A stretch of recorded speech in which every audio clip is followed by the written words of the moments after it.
Hello, everyone, and welcome back.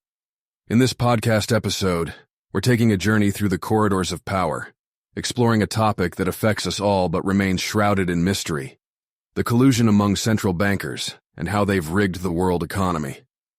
Our guide on this journey is the eye-opening book, Collusion: How Central Bankers Rigged the World, by the brilliant Nomi Prins. Now, I know what you're thinking. Central bankers? Really? How exciting can that be? But trust me, this is a story filled with drama, intrigue, and global power plays that would make any thriller novelist jealous.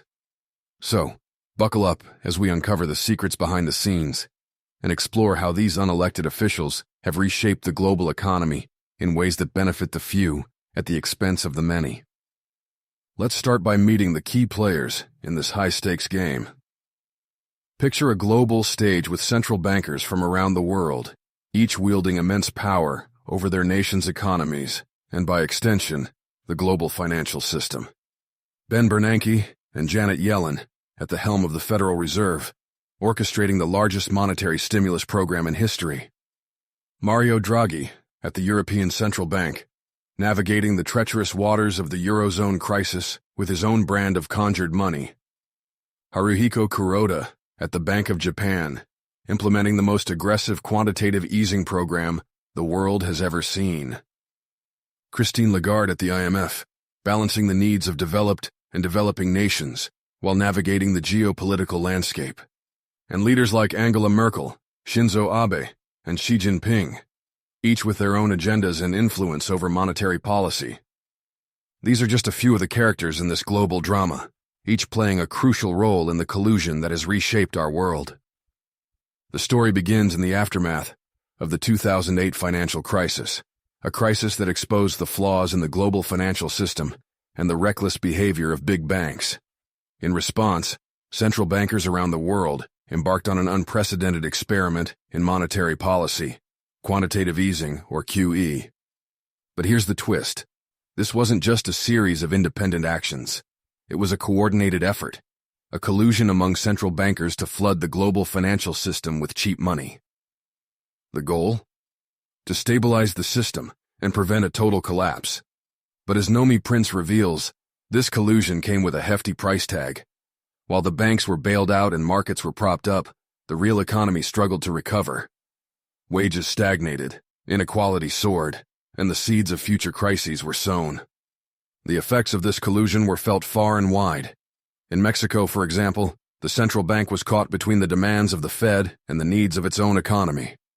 As Nomi Prins explains, Mexico's leaders faced a difficult choice: follow the Fed's lead and risk economic instability, or chart their own path and face potential isolation.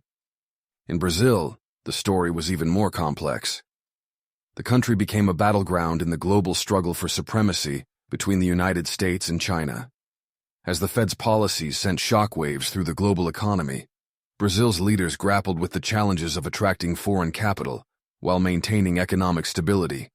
And in Japan, the Bank of Japan's massive QE program was both a response to the crisis and a tool for Prime Minister Shinzo Abe's economic strategy, known as Abenomics. But as Prins points out, the results were mixed at best, with the yen depreciating and Japanese households facing higher costs of living. Amidst this global turmoil, China emerged as a formidable player on the world stage.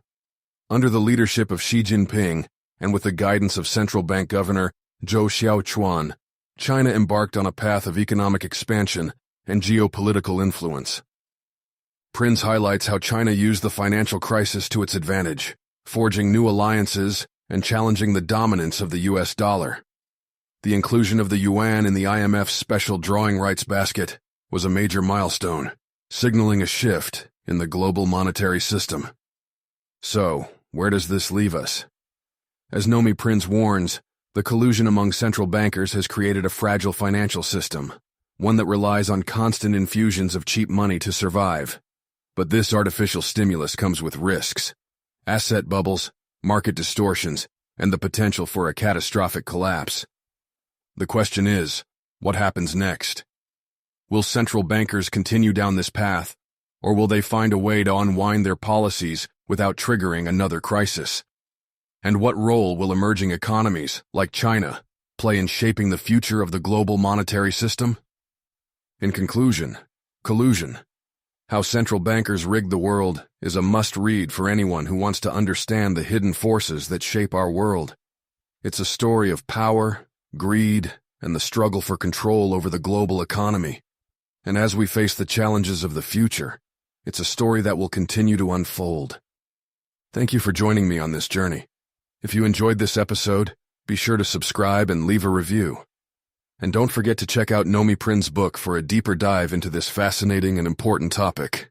Visit BrightLearn.ai for more fascinating videos like this one, and naturalnews.com for full editorial coverage and breaking news on critical stories that keep you informed and aware of what's really going on.